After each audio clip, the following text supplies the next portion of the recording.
Siapa namanya? Nurbaiti Ekasari. Nurbaiti Ekasari.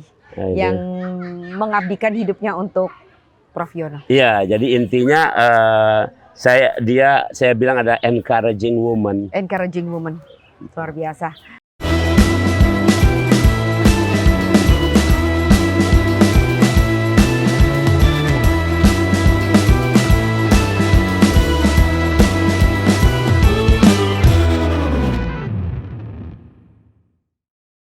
Kita mau tahu juga nih bagaimana sih awalnya bisa berdiri Sekolah Alam Palembang ini, Prof. Ini tempatnya lumayan luas. Berapa hektar tadi? 1,2. 1,2 dibeli oleh profesor tahun 2016. 2016. Terus apa sih tujuannya, motivasi dan segala macam?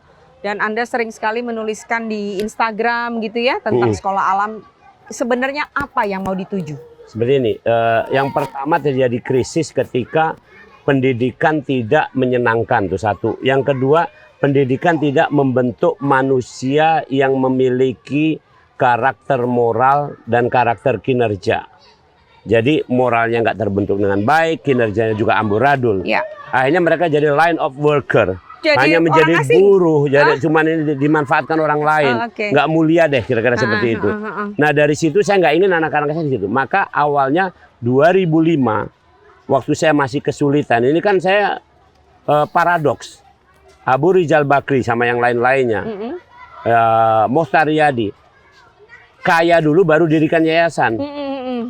Kalau saya kere mendirikan yayasan. 2005-2006 saya dirikan yayasan untuk menaungi sekolah ini. Saya buka di depan kos-kosan. Saya ngekos waktu itu, ngontrak rumah karena baru pulang sekolah di Bukit Siguntang, daerah Bukit. Rumah kontrakan. Di depan tuh ada 100 meter, saya taruh gubuk aja, saung kayak seperti itu, satu. Kemudian muridnya adalah seluruh anak-anak saya. Anak saya waktu itu masih yang paling besar kelas 1 SD, yang paling kecil masih bayi, Afab masih bayi waktu itu. Itu muridnya. Dan gurunya saya, istri saya, dan kemudian ada guru memang saya rekrut untuk itu. Jadi lebih banyak guru ketimbang murid. Keponakan saya ikut juga situ untuk meramaikan. Itu bukan bentuk sekolah apa, orang melihat apa ini di sana. Pelan-pelan dengan berjalannya waktu, akhirnya alhamdulillah sampai sekarang ini sekolah formal dan sekolah yang sudah melahirkan generasi yang insya Allah tadi punya berkarakter moral dan punya kinerja. Iya, itu.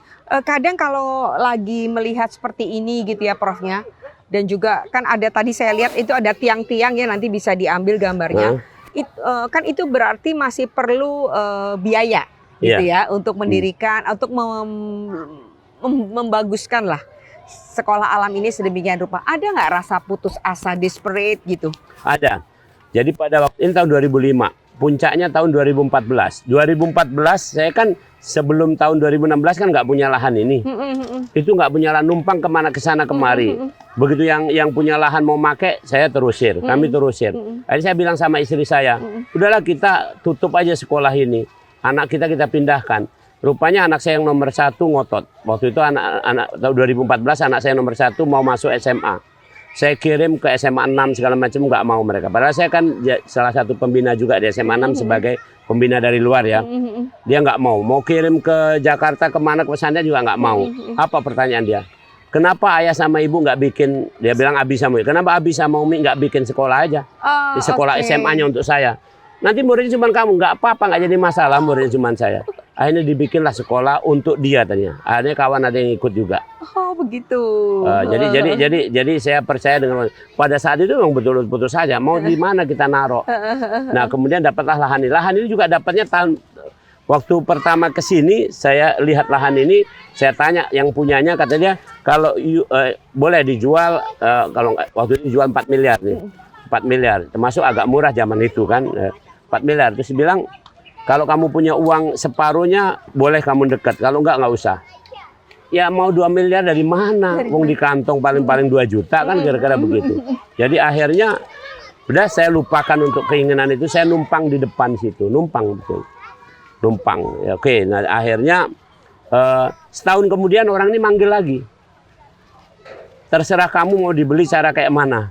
Akhirnya 2015-2016 kami berhasil membeli ini dengan susah payah. Dengan harga tetap itu tadi. Tetap itu tadi. Tapi 2M. caranya kalau tadinya kan minta 2M dulu. Baru nanti 2M-nya lanjut. Kalau ini enggak, terserah cara saya membayarnya. Artinya mau nyicil, mau apa ini. Tapi akhirnya lunas juga. Nah, untuk keseluruhan di sini bahwa ini ya, ada semuanya apa namanya sekolah ini betul-betul adalah diri saya, diri keluarga saya. Jadi full saya punya penghasilan itu didedikasikan di sini. Saya makan, minum atau yang lain itu ala kadarnya. Ini dulu yang prioritas. Subsidi. Maka kelihatan ada bangunan-bangunan yang belum ini. Bukan saya nggak minta bantuan. Kadang ada bantuan tuh yang bersyarat. Kadang ada bantuan yang mohon maaf caranya nggak fair, nggak jujur. Saya harus ini, harus itu. Udah lebih baik nggak. Saya tunda aja. Pelan-pelan aja lah sambil ini. Toh semua tempat bisa jadi tempat sekolah. Oke, Prof. Kalau selama ini saya menangkap gitu ya. Boleh dong ya persepsi saya. Anda ini kan berarti orang yang sangat walk the talk kalau istilah kita ya, punya integritas, sangat tegak lurus ya kepada yang punya kuasa hidup nih. Dan Anda seringkali juga menulis di Instagram dan Facebook tentang kegemaran Anda ke masjid. Jadi memakmurkan masjid ini sesuatu yang luar biasa sekali bagi Prof Yono. Kenapa sih alasannya? Saya NU ya. Kaum sarungan, kaum abangan, atau segala macam itu. Saya menganggap agama ini sebagai spirit kehidupan. Makanya mohon maaf ya, misalnya contoh. Orang kan kalau alim ngomong nggak nyanyi ya. Saya nyanyi gitu. Saya ditanya, Prof Yono kan ustadz, kata kamu. Itu kan kalau nyanyi kan itu kan haram gitu kan. Itu kata pendapat sebagian. Saya ikut pendapat yang nggak haram. Selesai gitu aja. Saya nggak mau berdebat untuk kata itu aja kira-kira begitu. Jadi artinya tadi saya ke masjid itu ada satu Mbak Weni. Karena saya punya kebutuhan. Saya ditanya kenapa saya rajin ke masjid. Jawaban saya ringkas. Kenapa? Masjid adalah tempat orang jahat.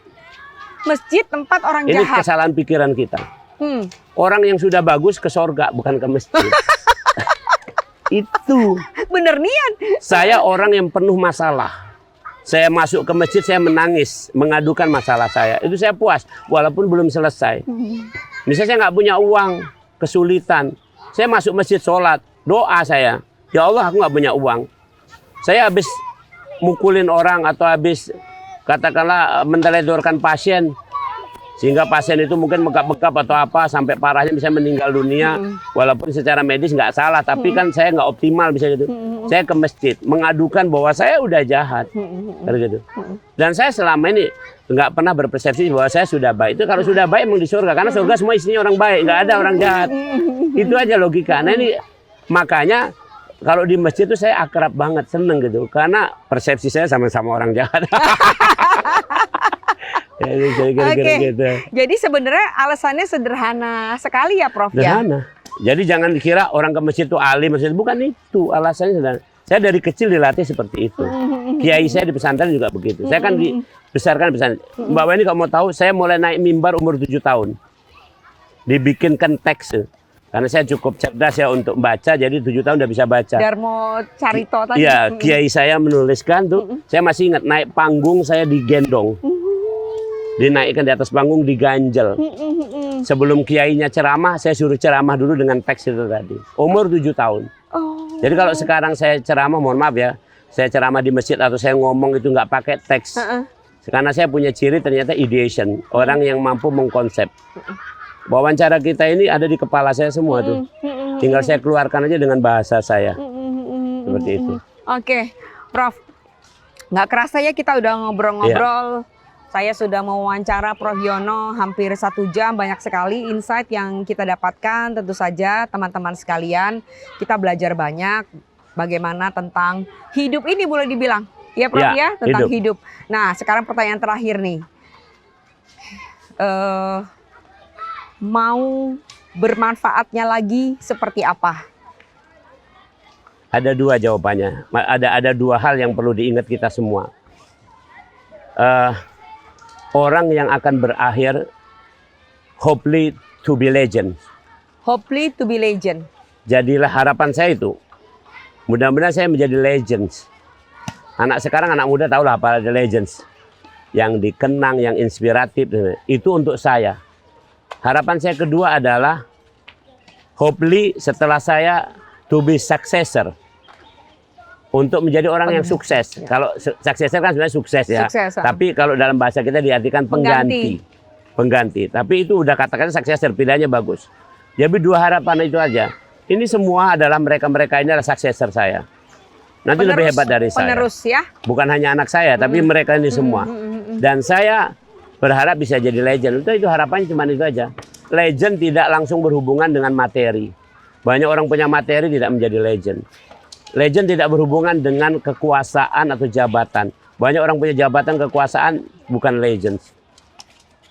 Tapi ada orang yang sederhana, tapi banyak juga yang sederhana nggak jadi legend. Harapannya 2 itu, kira-kira itu. That's life, itulah hidup. That's life. Terima kasih banyak Prof Yono. Sama-sama. Semoga sehat, panjang umur ibadah. Amin, amin, amin. Dan amin. 2 harapan tadi terwujud. Insya Allah. Sampai ketemu lagi Prof. Sama-sama. Assalamualaikum. Waalaikumsalam warahmatullahi wabarakatuh. Oke.